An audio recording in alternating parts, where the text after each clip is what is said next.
Halo, di video ini saya akan menjelaskan media pendidikan tentang makhluk hidup dan lingkungan beserta interaksi makhluk hidup. Sebelum kita mempelajari interaksi makhluk hidup dengan lingkungan, apa sih pengertian dari lingkungan? Istilah lingkungan berasal dari kata environment yang memiliki makna the physical, chemical, and biotic conditions surrounding an organism. Setelah tersebut, secara umum, lingkungan dapat diartikan sebagai segala sesuatu di luar individu. Segala sesuatu di luar individu merupakan sistem yang kompleks sehingga dapat mempengaruhi satu sama lain. Kondisi yang saling mempengaruhi ini membuat lingkungan selalu dinamis dan dapat berubah-ubah sesuai dengan kondisi. Selain itu, komponen lingkungan itu dapat saling mempengaruhi dengan kuat. Ada saatnya, kualitas lingkungan berubah menjadi lebih baik dan tidak menutup kemungkinan untuk berubah menjadi buruk. Lingkungan terdiri atas dua komponen utama, yaitu komponen biotik dan komponen abiotik.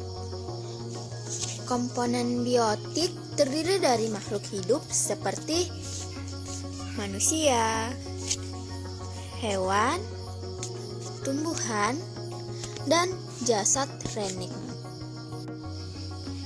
Jasad renik atau mikroorganisme adalah makhluk hidup yang terdiri dari satu atau beberapa kumpulan sel dengan ukuran beberapa mikron. Contohnya seperti bakteri, kapang atau jamur, hanir atau yeast, protozoa, dan virus seperti virus corona sekarang.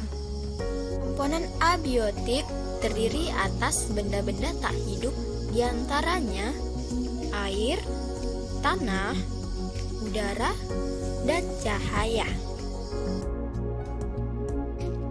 Setiap makhluk hidup memerlukan lingkungan tertentu sebagai tempat hidupnya.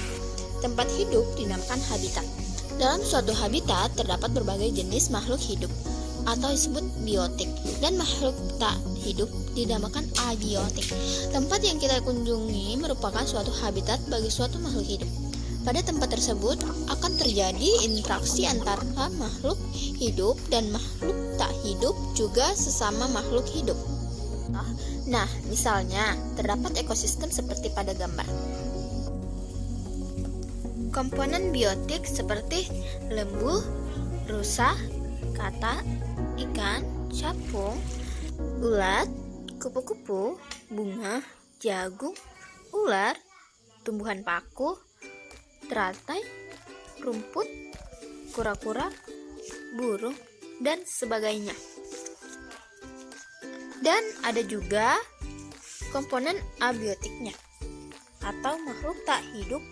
Ada contoh seperti matahari atau cahaya, air, batu, udara, dan tanah.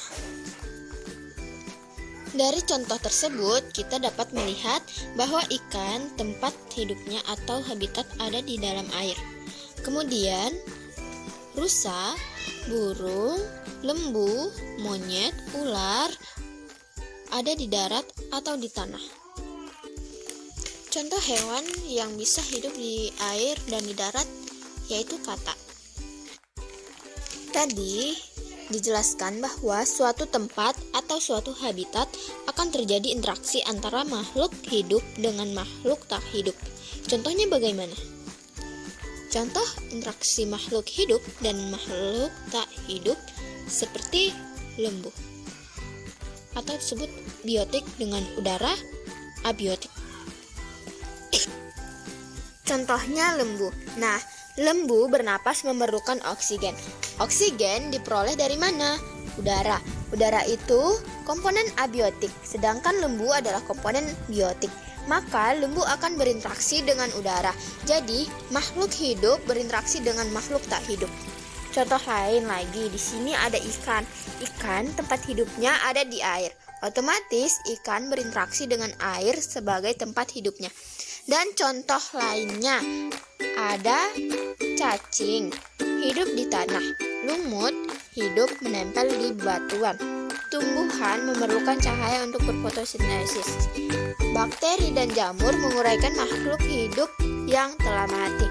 Tumbuhan memerlukan unsur hara dalam tanah untuk tumbuh dan berkembang. Makhluk hidup memerlukan air untuk melangsungkan kehidupan. Selain antara makhluk hidup dengan makhluk tak hidup dalam suatu lingkungan atau suatu habitat atau suatu ekosistem, ini juga terjadi interaksi sesama makhluk hidup. Contohnya di dalam ekosistem tersebut ini ada lembu. Lembu makanannya rumput atau tumbuhan lainnya. Rumput dan tumbuhan itu merupakan salah satu contoh makhluk hidup atau biotik, sedangkan rusa juga biotik atau makhluk hidup. Maka keduanya saling melakukan interaksi. Interaksi merupakan hubungan antar dua komponen yang bisa saja saling menguntungkan, merugikan, ataupun tidak keduanya. Seperti simbiosisme. Simbiosisme merupakan interaksi antar organisme yang hidup berdampingan. Terdapat beberapa bentuk simbiosis, yaitu simbiosis mutualisme, simbiosis komensialisme, dan simbiosis parasitisme. Simbiosis mutualisme merupakan interaksi antara dua organisme yang saling menguntungkan. Contohnya pada burung bangau atau jalak dengan lembu, kupu-kupu dengan bunga, burung madu dengan bunga jambu. Nah, simbiosis komensialisme merupakan interaksi antara organisme yang menguntungkan salah satu pihak tetapi tidak merugikan pihak lainnya. Contohnya bunga anggrek pada pohon jambu. Simbiosis parasitisme merupakan interaksi antar organisme yang memberikan keuntungan salah satu pihak dan merugikan pihak lainnya. Pihak yang diuntungkan namanya parasit, sedangkan pihak yang dirugikan dinamakan inang hospes. Contohnya benalu pada pohon jeruk dan nyamuk pada manusia. Rantai makanan di sawah. Padi sebagai produsen, tikus sebagai konsumen pertama karena sebagai hewan pemakan tumbuhan, ular sebagai konsumen kedua, sedangkan elang sebagai konsumen puncak dalam rantai makanan.